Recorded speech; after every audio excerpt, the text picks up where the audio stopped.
Hello students, chemistry में हमारा lesson चल रहा है उपसहज संयोजक यौगिक और उसमें हम टॉपिक पढ़ रहे थे उपसहज संयोजक यौगिकों में समावयवता। और समावयवता दो प्रकार की होती है, संरचनात्मक और त्रिविम समावयवता, जिसमें से हम संरचनात्मक समावयवता पढ़ रहे हैं और उसके भाग चल रहे थे। और पहला भाग आयनन समावयवता हम पूरा कर चुके हैं। दूसरे वाला भाग उसका हाइड्रेट समावयवता हमने पूरा किया। और हाइड्रेट को थोड़ा सा आप दोबारा देखिए। हाइड्रेट समावयवता नाम से ही पता चल रहा है कि केमिस्ट्री में हाइड्रेट हम जल के अणु को बोलते हैं। तो हाइड्रेट समावयवता आपको बताऊं तो जल का अणु अवश्य ही उपस्थित होगा उसमें, तो आप देखना वो हाइड्रेट समावयवता हो जाएगी, जिसको हम एक एग्जाम्पल से समझ रहे हैं। जैसे मैं लिख रहा हूं Pt के साथ H2O और यहां मैं H2O5 कर लेता हूं और यहाँ एक Cl लगा देता हूँ और समन्वय मंडल का निशान लगा देता हूँ। और उसके बाद मैं यूं करता हूँ जैसे 2 Cl बाहर रखकर और एक H2O और लगा लेता हूँ। इस प्रकार से यहाँ डॉट है, याद रखना। अब सुनना, आप ऐसे यौगिक को बनाओगे तो कैसे बनाओगे, मैं बता चुका हूँ। आप इसकी समन्वय संख्या 6 तक बना सकते हो। कहने का अर्थ, आपको इसके साथ यहाँ इस निशान के अंदर अंदर ये जो मैंने कोऑर्डिनेशन स्फीयर लिखा है, समन्वय मंडल लिखा है, समन्वय मंडल के अंदर अंदर आप इसके साथ 5 और 6 लिगेंड अधिकतम जोड़ सकते हो। 6 लिगेंड से अधिक आप इसके साथ नहीं जोड़ सकते हो। तो जैसे मैंने क्या लिखा, 5 H2O और 1 Cl, तो 6 हो गए, तो इसकी समन्वय संख्या 6 हो गई। अब आप 2 Cl बाहर लगा लीजिए। बाहर वाले हम उदासीन है, उससे तो कोई फर्क नहीं पड़ता, जल शून्य वाला होता है तो कोई फर्क नहीं पड़ता।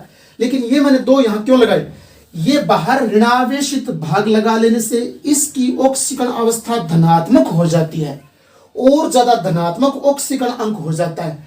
तो बाहर हम यहाँ पश आयन के रूप में जब जब ऋणावेश अधिक वाला लगाएंगे, जैसे 1 Cl लगाऊं तो हो सकता है इसका धनावेश कुछ कम हो, 2 Cl लगा दिए इसका धनावेश और बढ़ जाएगा, 3 Cl लगा दूं यहां इसका धनावेश और बढ़ जाएगा। और आप जानते हो ये डी ब्लॉक की धातुएं हैं। यहाँ उपसहज संयोजक यौगिकों का निर्माण करने के लिए यहाँ जो केंद्रीय धातु परमाणु आता है वो हमेशा डी ब्लॉक की धातुएं होती हैं और धातुएं हमेशा धनावेशित होती हैं। तो यहाँ हम जितना ऋणावेश लगाएंगे वो उतना ही अधिक धनावेशित हो जाएगा। इसलिए इस प्रकार हम एडजस्ट कर लेंगे। जैसे मैंने एक तो ये लिखा, दूसरा मैं इसी का बनाकर लिख रहा हूं, आप देखना। Pt प्लेटिनम सेम का सेम रखता हूं। H2O यहाँ 5 है, मैं कोई दिक्कत नहीं, H2O यहाँ 4 कर लेता हूं। और उसके बाद में Cl यहाँ 1 है, मैं एक Cl बाहर से यहाँ अंदर बढ़ा लेता हूं। क्यों बढ़ा रहा हूं Cl, ये बात आपको समझ आई क्या? क्योंकि समन्वय संख्या इसकी 6 रहे, ठीक है ना। जैसे 4 H2O हो गए, 2 Cl, इसकी समन्वय संख्या 6 हो गई, तो यहां भी तो समन्वय संख्या 6 ही है, ठीक है ना। अब सुनिए, अब यहां 1 Cl कर देता हूं और देखिए यहां 4 H2O है, 4 H2O, टोटल H2O 6 थे, टोटल H2O 6 थे, तो मैं 4 लगा चुका हूं, तो कितने और बच गए, 2 और बच गए। 2 H2O को इस प्रकार से कर देंगे, इस प्रकार से कर देंगे। अब हाइड्रेट समावयवता पूरी हो गई। सुनिए कैसे पूरी हो गई, कि यहां ये वाला समन्वय मंडल है, ठीक है ना, इतना इतना निशान जो लिखा है वो समन्वय मंडल है, तो यहां भी तो ये समन्वय मंडल है। समन्वय मंडल में भी जल का अणु आ रहा है, तो यहां भी समन्वय मंडल में जल का अणु आ रहा है। फिर उसके बाद में पश आयन की बात करूं या आयनिक मंडल की बात कर लेता हूं, केमिस्ट्री के लिहाज से इसको आयनिक मंडल बोल लेता हूं। ये समन्वय मंडल और ये आयनिक मंडल। आयनिक मंडल में भी जल का अणु, तो इधर भी आयनिक मंडल में जल का अणु। ये मत देखना कि यहां कम है यहां ज्यादा है जल के अणु, वो नहीं देखना होता है। जल का अणु है तो सही, तो यहां भी तो जल का अणु है, चाहे कितने हो संख्या में, यहां भी तो जल का अणु है, यहां भी तो जल का अणु है। तो 2 या 2 से अधिक वे उपसहज संयोजक यौगिक जिनमें समन्वय मंडल और आयनिक मंडल दोनों में ही जल का अणु अवश्य उपस्थित होता है, तो वे दोनों आपस में हाइड्रेट समावयवी कहलाते हैं और यह घटना हाइड्रेट समावयवता के नाम से जानी जाती है। तो याद रखना, समन्वय मंडल में इधर भी जल का अणु आएगा तो इधर भी आएगा, संख्या कम ज्यादा हो सकती है।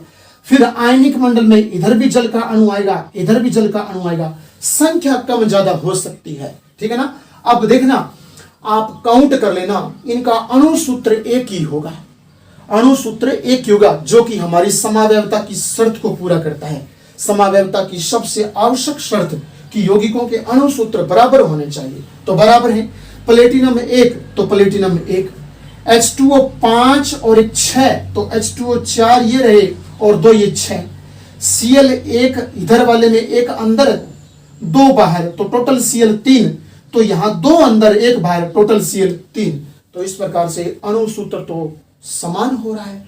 तो 2 या 2 से अधिक वे उपसहसंयोजक यौगिक जिनके अणु सूत्र तो समान हो, परंतु उनके समन्वय मंडल और आयनिक मंडल में अवश्य ही कोई जल का अणु उपस्थित हो, तो वे आपस में हाइड्रेट समावयवी कहलाते हैं और यह घटना हाइड्रेट समावयवता के नाम से जानी जाती है। और अब हमारी अगली समावयवता है बंधन समावयवता, जिसे अंग्रेजी में कहते हैं लिंकेज आइसोमेरिज्म। तो देखिए, पहले मैं एक एग्जाम्पल लिख रहा हूं, फिर आपको समझ आ जाएगा। जैसे क्रोमियम के साथ में H2O लिख देता हूं 5 और यहां Cl लगा लेता हूं, समन्वय मंडल का निशान भी पूरा कर देता हूं, बाहर की तरफ Cl2 लगा लेता हूं। और अब देखिए, पहले मैं ये समझाता हूं कि क्रोमियम की समन्वय संख्या 6 हमने पूरी कर ली है, ठीक है। समन्वय संख्या 6 यानी 5 तो आपके एक्वा जुड़े हैं, 1 साइनो जुड़ा है, तो 6 समन्वय संख्या पूरी हो गई। बार बार बता चुका हूं कि आप जब ऐसे यौगिक निर्माण करो आप, तो यहाँ डी ब्लॉक की धातुओं की समन्वय संख्या आपको अधिकतम 6 रखनी है, और 6 रख करके और बाहर कोई ऋणावेश लगा लीजिए ताकि इसका अधिक से अधिक और आक्सीकरणक धनावेशित हो जाए। तो इस प्रकार से हमने ये बना लिया। अब इसी को ही एडजस्ट और करूंगा एंड के रूप में, यानी दूसरा, एक तो ये यौगिक बन गया, एक दूसरा और लिखूंगा। क्यों लिखूंगा दूसरा? क्योंकि समावयवता की पहली शर्त है कि कम से कम तो 2 यौगिक होने ही चाहिए, तो ही हम समावयवता बता सकते हैं। तो एक यौगिक और लिखूं, फिर हम समावयवता डिफाइन कर पाएंगे। तो ये क्रोमियम सैम का सैम लिख लेता हूं और H2O यहां 5 लिखा है मैंने, 5 लिख लेता हूं। और अब सुनिए, याद कैसे रखोगे लिंकेज आइसोमेरिज्म को। यहां ये Cl2 बाहर लगा लेता हूं। अब देखिए, क्रोमियम मैंने इसमें था तो इसमें भी लिखा, H2O 5 थे तो इसमें भी 5 मैंने लिखे, यहां Cl लिखा, यहां मैंने Nc लिखा है, और बाहर Cl2 था, बाहर मैंने Cl2 लिखा है। तो अब सुनिए, बंधन समावयवता क्या होती है कि 2 या 2 से अधिक वे उपसह संयोजक यौगिक जिनके अणु सूत्र तो समान होते हैं, परंतु उनमें अवश्य ही उभय दंतुक लिगंड उपस्थित होता है। उभय दंतुक लिगंड याद रखना, Cn और Nc एक उभय दंतुक लिगंड है। और बता चुका हूं, अगर आपको याद आ रहा है तो मैंने कहा Cn दिया हुआ हो तो उसे Nc लिखा जा सकता है। Cn को बोलते हैं साइनो, साइनो को हम बना सकते हैं आइसोसाइनो। तो ये द्विदंतुक हो, सॉरी उभय दंतुक हो गया। और उभय दंतुक के बाद में फिर दूसरा आता है SCN, और SCN को हम बना सकते हैं NCS। SCN क्या होता है? थायोसाइनेटो, और हम उसे कन्वर्ट कर सकते हैं आइसोथायोसाइनेटो। और उसके बाद याद रखना, फिर आता है NO2, और NO2 को हम ONO लिख सकते हैं। तो ये सारे के सारे उभय दंतुक लिगंड हैं।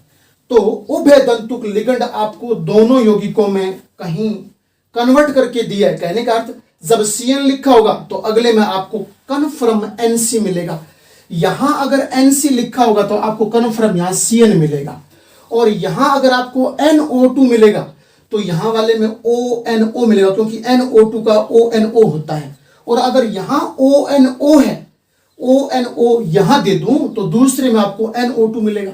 अगर यहां आपको SCN दे दिया, SCN थायोसाइनेटो, तो यहां आपको मिलेगा आइसोथायोसाइनेटो यानी NCS मिलेगा। तो इस प्रकार से उभय दंतुक लिगंड याद रखना। ये उभय दंतुक लिगंड एक और होता है H2O3 वो इनमें लिखा नहीं जाता है क्योंकि ये रूप चेंज नहीं करता है। अपनी फॉर्म चेंज करने वाले, अपने रूप चेंज करने वाले तो Cn का Nc, NO2 का ONO, SCN का NCS हो जाएगा।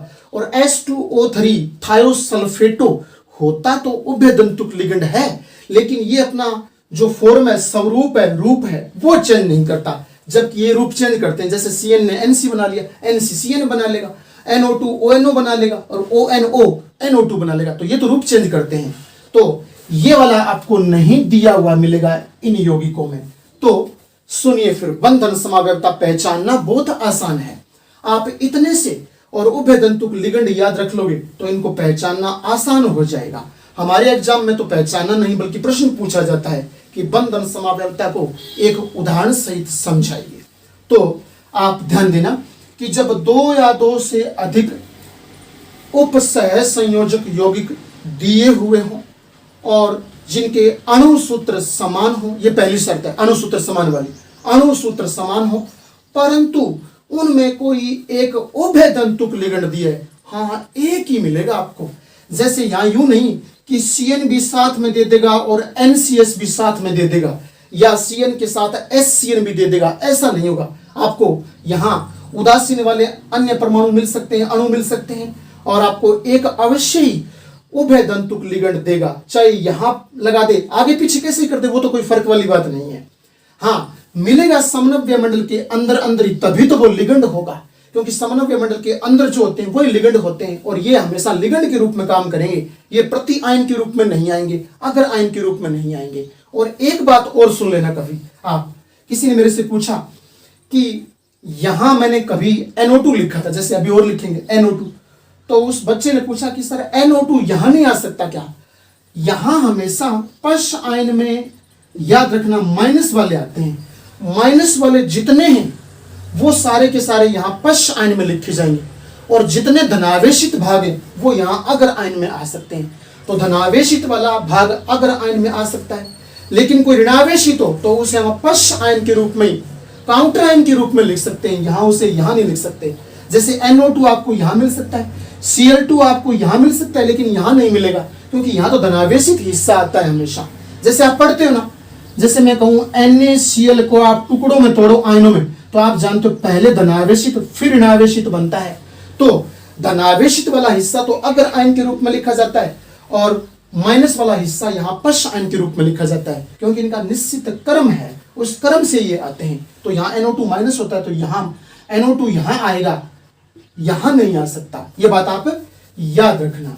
तो अब अपनी डेफिनेशन पूरी कर देते हैं कि दो या दो से अधिक ऐसे उपसह संयोजक यौगिक जिनके अणुसूत्र तो समान हो परंतु उनमें कोई एक उभयदंतुक लिगेंड उपस्थित हो तो वे बंधन समावयवी, ये आपस में बंधन समावयवी हैं, बंधन समावयवी कहलाते हैं। और यह घटना बंधन समावयवता के नाम से जानी जाती है।